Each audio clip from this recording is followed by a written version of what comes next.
খারাপ ছাত্র ছিলাম বলে হেডমাস্টার স্কুল থেকে বের করে দিয়েছিল। গতকাল সে হেডমাস্টারকে আমার কাছেই আসতে হলো। হা হা হা। তিনি আমার দিকে তাকিয়ে লজ্জিত ছিলেন। হয়তো তার লজ্জিত মাখানো মুখে ক্ষমার ভঙ্গি ছিল।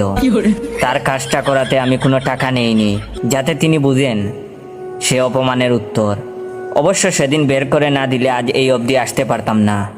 আজ এমন এক পর্যায়ে আসি আমি, সবাইকে আমার কাছে কোনো না কোনোভাবে আসতে হয়। সবাই তাদের স্বীয় কাজের মাধ্যমে আমাকে টাকাও দিয়ে যায়।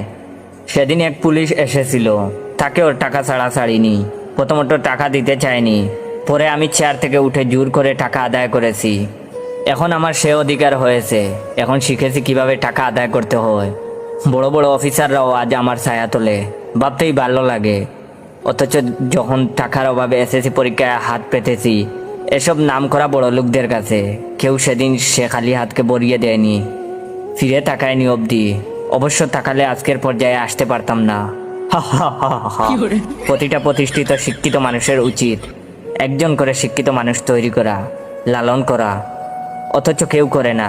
যদি করতো সেদিন টাকার অভাবে আমাকে কাঁদতে হতো না, রাস্তায় দাঁড়াতে হতো না। অবশ্য করলে আজকের পর্যায়ে আসতেও পারতাম না। তাই ধন্যবাদ তাদের।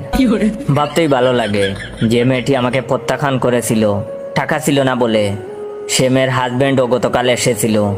হা হা হা। অন্যরকম ভালো লেগেছিল আমার কাছে। লজ্জায় সে বাইরে ছিল, আমার অফিসেও ঢুকতে পারেনি। অবশ্য সেদিন টাকার জন্য আমাকে রিজেক্ট না করলে আজকের পজিশনে আসতে পারতাম না। হা হা হা। তবে তার লাঞ্ছনায় একটা কথা বুঝেছি, ভালো ছেলের জন্য মেয়েরা তাদের হাত ধরে না, মেয়েরা হাত ধরে শুধু টাকার, শুধু টাকার। যেদিন থেকে বেকার হয়ে ঘুরেছি রাস্তায় রাস্তায় একটা কাজের আশায়, সেদিন সবার ধিক্কার পেয়েছি। অবশ্য ধিক্কার না পেলে আজ এই অবধি আসতেও পারতাম না। হা হা হা।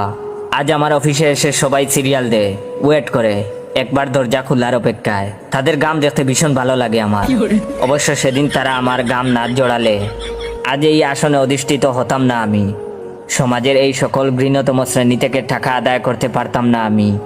হা হা হা হা। জানেন, ছোটবেলায় বাবাকে হারিয়েছিলাম। কেউ কাছে এসে বলেনি বাবা মারা গিয়েছে তো কি হয়েছে, আমরাও যে তোমার বাবা, আমরাও যে তোমার অভিভাবক। অবশ্য বললে আজ এই অবধি আসতে পারতাম না। হা হা হা।